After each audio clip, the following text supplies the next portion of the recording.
જય શ્રી કૃષ્ણ પ્રિય દર્શક મિત્રો, મારી આ યુટ્યુબ ચેનલ શ્રી હરિભક્તિ રસમાં તમારા બધાનું હાર્દિક સ્વાગત છે। આજના વિડીયોમાં આપણે ગરુડ પુરાણના 12મા અધ્યાયનું શ્રવણ કરીશું। અત્યાર સુધી આપણે 11 અધ્યાયનું શ્રવણ કર્યું છે। આશા કરું છું કે તમે એ બધા અધ્યાય સાંભળ્યા હશે। જો તમે અધ્યાય ના સાંભળ્યા હોય તો બધા અધ્યાય સાંભળી લેજો। કોઈ પણ ગ્રંથ આપણે સાંભળીએ તો અધૂરો ના રાખવો જોઈએ। બાકીના અધ્યાયોનું પણ તમે સંપૂર્ણ શ્રવણ કરજો અને બીજા બધા લોકો સુધી વિડીયોનો પ્રચાર કરજો। હવે શરૂ કરીએ અધ્યાય 12। તો બોલો શ્રી ગણપતિ ગજાનંદ મહારાજની જય, શ્રી વિષ્ણુ ભગવાનની જય। ગરુડજીએ ભગવાન નારાયણને પૂછ્યું કે હે પ્રભુ, મને યમલોકના વિસ્તારના વિષયમાં બતાવો। તે કેટલો મોટો છે અને કયા પ્રકારથી સભાઓ થાય છે અને એ સભામાં ધર્મ કોના પક્ષમાં હોય છે? તમે એ પણ બતાવો કે કયા કયા ધર્મોના માર્ગ પર ચાલીને મનુષ્ય ધર્મ મંદિરમાં જાય છે। ભગવાન નારાયણે કહ્યું કે આ પ્રશ્ન ખૂબ જ ઉત્તમ છે અને નારદ વગેરે ઋષિઓ દ્વારા પણ જાણવા યોગ્ય છે। આ ધર્મનગર ખૂબ પુણ્યોમાં મળે છે। યમપુરી અને રાક્ષસપુરીના મધ્યમાં યમરાજનું નગર ખૂબ જ કઠોર રૂપથી નિર્મિત છે અને આ નગરને દેવતા કે રાક્ષસ કોઈ પણ નથી તોડી શકતા। આ નિર્માણ જ આ પ્રકારે થયું છે। આ નગરનું સ્વરૂપ ચારેય બાજુ છે અને ચારે બાજુ 4000 કોસ સુધી દિવાલ બનેલી છે। આ નગરમાં જ ચિત્રગુપ્તનું મંદિર છે અને આ મંદિરની લંબાઈ પહોળાઈ 25 યોજન છે। આ મંદિર 10 યોજન ઊંચા સુંદર લોખંડની 4 દિવારીથી ઘેરાયેલો છે। એમાં સેંકડો ધજાઓ લહેરાય છે। અહીંયા પર ગીત ગાવામાં આવે છે અને સંગીતની ધૂન મનને પ્રસન્ન કરતી રહે છે। સુંદર ચિત્રકારી દ્વારા બનાવવામાં આવેલા ચિત્ર છે। મોટા મોટા દેવ શિલ્પીઓએ આ ચિત્રોનું નિર્માણ કર્યું છે। ચિત્રગુપ્તના મંદિરમાં અનેક પક્ષી રહે છે। ગંધર્વ અને અપ્સરાઓ અહીં તહીં ફરતા રહે છે। અહીંયા પર ચિત્રગુપ્ત એક સુંદર આસન પર બેસીને મનુષ્યોની મૂળ ઉંમરની ગણના કરે છે। તે મનુષ્ય દ્વારા કરવામાં આવેલા પાપ અને પુણ્યોના લેખાજોખા રાખે છે।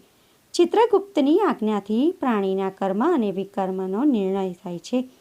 ચિત્રગુપ્તના ઘરથી પૂર્વ દિશામાં એક ભારી જ્વારનું ભવન છે। દક્ષિણમાં શૂળ અને વિસ્ફોટકનું ઘર છે અને પશ્ચિમમાં પાશ, અરુચિ અને અજીર્ણનું ભવન છે। ઉત્તરમાં પાંડુરોગ અને રાજરોગનું ઘર છે। ઈશાનની દિશામાં શિરોવ્યથા અને અગ્નિકોણમાં મૂર્છા રહે છે તો અનેક પ્રકારના રોગોનું આશ્રય સ્થળ બનેલું છે। આ ભવન મનુષ્યના કર્તવ્ય અને અકર્તવ્યોનું કુંજીરૂપ છે। ચિત્રગુપ્તના ઘરની આગળ 20 યોજન દૂર યમરાજનું રત્નમય મંદિર છે। રત્નોથી જડાયેલું આ મંદિર સૂર્યની જેમ ચમકે છે અને આ 200 યોજનમાં વસેલું છે। આની ઊંચાઈ 50 યોજન છે અને અનેક પ્રકારના થાંભલા આના આધાર બનેલા છે। આ મંદિર શરદકાળના વાદળ સમાન રંગમય અને સોનાના કળશોથી યુક્ત છે। આમાં મણીઓની સીડીઓ બનેલી છે અને હીરાઓની પચ્ચીકારી ખૂબ જ સુશોભિત કરે છે। આની બારીઓમાં મોતીઓની ઝાલરો લટકેલી છે। અહીંયા પર ઘંટ અને નગારાઓની ધ્વનિઓ સતત આવતી રહે છે। અનેક પ્રકારના વૃક્ષ, બળદ ચારે તરફ સુશોભિત છે। વિશ્વકર્માએ પોતાના યોગના પ્રભાવથી આ મંદિરનું નિર્માણ કર્યું છે। હવે હું દિવ્ય સભાનું વર્ણન કરું છું। આ મંદિરમાં 100 યોજન વિસ્તારની દિવ્ય સભા છે। આ સૂર્યના પ્રકાશની સમાન ચમકે છે અને ખૂબ જ સુંદર લાગે છે। આ ગરમી અને ઠંડીના અતિવાદથી રહિત છે। ના વધારે ગરમી અને ના વધારે ઠંડી। આમાં ના શોખ છે ના વૃદ્ધાવસ્થા, તરસ અને ભૂખ પણ નથી। અહીંયા પર બધા પ્રકારના માનવીય અને સ્વર્ગીય કર્મ થતા રહે છે। અનેક પ્રકારના ભોજ્ય પદાર્થ અને રસ મળે છે। અહીંયા પર ઠંડુ અને ગરમ જળ પ્રવાહિત થતું રહે છે।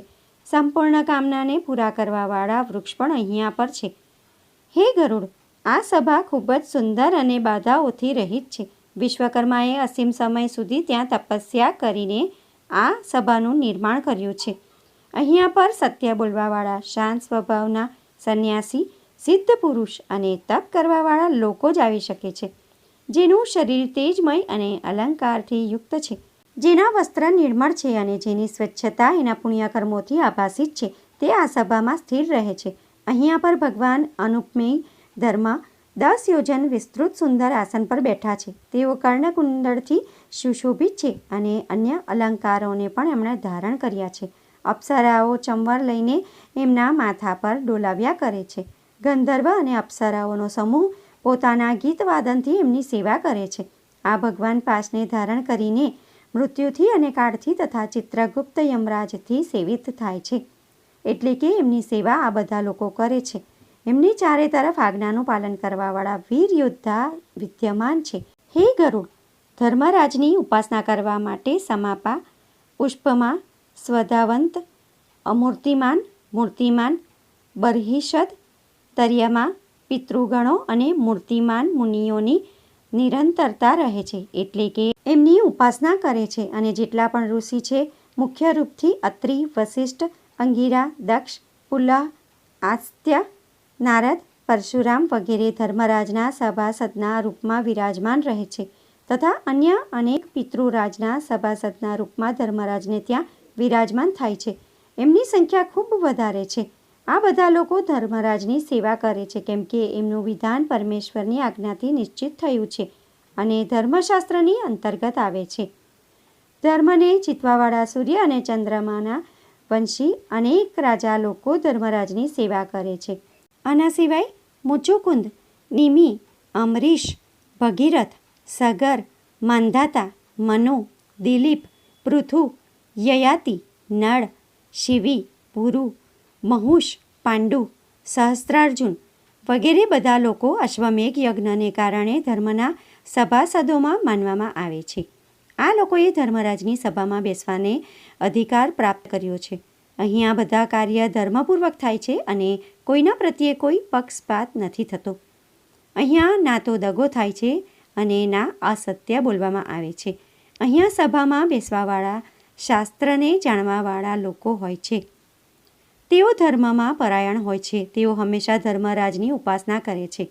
આ મહારાજ ધર્મરાજની સભા એવી છે કે જેનાથી દક્ષિણ માર્ગથી થઈને વધારે લોકો જાય છે, પરંતુ સભાને નથી જોઈ શકતા. ધર્મરાજના નગરમાં જવાના 4 માર્ગ છે. દક્ષિણ માર્ગના સિવાય એક માર્ગ પૂર્વમાં છે અને એ માર્ગમાં બધા પ્રકારના તે ભાગ ઉપલબ્ધ છે. ત્યાં પારિજાત વૃક્ષનો પડછાયો છે અને આ માર્ગ અનેક વિમાનોથી ભરેલો છે.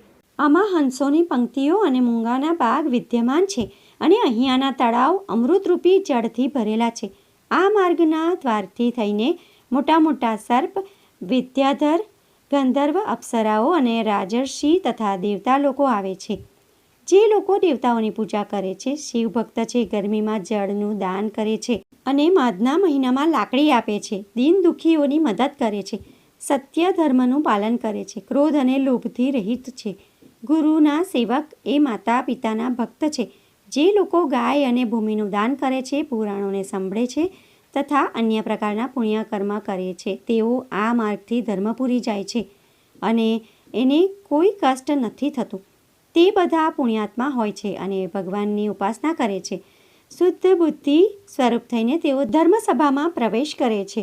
બીજો માર્ગ ઉત્તરનો માર્ગ છે. આમાં અનેક રથ, પાલખી જે ચંદનથી વિભૂષિત હોય છે વિદ્યમાન રહે છે. તે રસ્તો હંસ અને સારસોથી ભરેલો છે. એમાં ચકલા ચકલી રહે છે અને આ માર્ગનું સરોવર અમૃતની સમાન જળથી ભરેલું છે. એની સાથે જ આ માર્ગમાં દ્વાર પર જ અતિથિની પૂજા કરવાવાળા, વેદ વાંચવાવાળા, સૂર્ય અને દુર્ગાના ભક્ત તથા શિવભક્ત તથા તીર્થોમાં સ્નાન કરવાવાળા આવે છે. ધર્મયુગમાં માર્યા ગયેલા લોકો, તીર્થ જળથી પ્રાણ આપવાવાળા લોકો, યોગના અભ્યાસથી મરવાવાળા લોકો અને બ્રાહ્મણ તથા પોતાના સ્વામીનું કાર્ય કરીને મરવાવાળા બધા આ ઉત્તર દ્વારથી પ્રવેશ કરીને ધર્મસભામાં આવે છે. એની સાથે મહાદાન કરવાવાળા પણ આ માર્ગથી પ્રવેશ કરે છે. ત્રીજો માર્ગ પશ્ચિમ માર્ગ છે. આ માર્ગ પણ મણિઓ તથા રત્નોથી સુશોભિત છે. અમૃત જળથી ભરેલી અનેક બાવડીઓ આ માર્ગમાં વિદ્યમાન છે. આ માર્ગ ઐરાવતના કુળમાં ઉત્પન્ન હાથીઓથી ઘેરાયેલો છે અને ઉચ્ચૈશ્રવા ઘોડાથી ઉત્પન્ન સુંદર સુંદર ઘોડાઓથી યુક્ત છે. જે લોકો શાસ્ત્રની દ્રષ્ટિથી ઉત્તમ વિચારવાળા છે, ગાયત્રીનો જાપ કરે છે અને ભગવાન વિષ્ણુની પૂજા કરે છે તથા જે આત્મજ્ઞાનથી યુક્ત છે, તેઓ આ માર્ગથી ધર્મરાજની સભામાં પહોંચે છે. આના સિવાય જે લોકો પોતાની જ પત્નીથી સંતુષ્ટ રહે છે, યજ્ઞ કરે છે અને હિંસા નથી કરતા, કોઈનું મન નથી દુખાવતા, કોઈનું ધન નથી લેતા વેદને વાંચે છે અને વંચાવે છે તેઓ પણ આ માર્ગથી ધર્મરાજની સભામાં જાય છે. હે ગરુડ, જે લોકો જ્ઞાન અને વૈરાગ્યથી સંપન્ન છે અને પ્રાણી માત્રના હિતચિંતક છે અને જે પોતાના કર્મને બ્રહ્મના પ્રત્યે સમર્પિત કરીને નિષ્કામ ભાવથી કર્મ કરે છે અને જે બધા ઋણોથી મુક્ત થઈ જાય છે, ખાસ કરીને દેવ ઋષિ અને પિતૃ ઋણોથી મુક્ત થઈ જાય છે તથા નિરંતર પંચયજ્ઞમાં લાગી રહે છે અને જે મનુષ્ય યોગ્ય સમયમાં યોગ્ય રીતિથી પોતાના પિતૃઓનું શ્રાદ્ધ કરે છે તથા સત્યનું અનુષ્ઠાન કરે છે અને સંધ્યા ઉપાસના કરે છે, નિમ્ન વ્યક્તિઓની સંગતિમાં નથી રહેતા, જે હંમેશા સજ્જનોની સંગતિ કરે છે, તેઓ પણ આ પશ્ચિમ માર્ગથી અમૃતપાન કરીને ધર્મ મંદિરમાં પ્રવેશ કરે છે. આવા લોકો જ્યારે ધર્મ મંદિરમાં આવે છે, યમરાજ એમનું સ્વાગત કરે છે અને એમની સામે આવીને એમને યથાસ્થાન પ્રતિષ્ઠિત કરે છે. આવા સમયમાં યમરાજ શંખ, ચક્ર, ગદા અને ખડગને ધારણ કરીને 4 ભુજાવાળા થઈને એ જીવોનો ખૂબ જ સ્નેહ કરે છે અને મિત્રતાની સામે આચરણ કરે છે. તેઓ એમને સ્નેહ આપે છે. સ્નેહના ફળ સ્વરૂપ ચંદન વગેરેથી પૂજા કરીને નમસ્કાર કરીને એમને સિંહાસન આપે છે અને પછી પોતાના અન્ય સાથીઓને કહે છે કે આ બધાની સેવા કરીને સન્માન કરો, એમનો આદર કરો. આ યમરાજના મંદિરને ભેદ કરીને બ્રહ્મલોક ચાલી જશે. આ લોકોએ પુણ્યને એકત્રિત કરીને દેવત્વ પ્રાપ્ત કરી લીધું છે. જે મનુષ્ય દુર્બળ શરીરવાળા હોય છે અને સતત સાધના નથી કરતા, તેઓ નરકમાં જાય છે. એમના સમાન મૂર્ખ કોઈ નથી હોતું.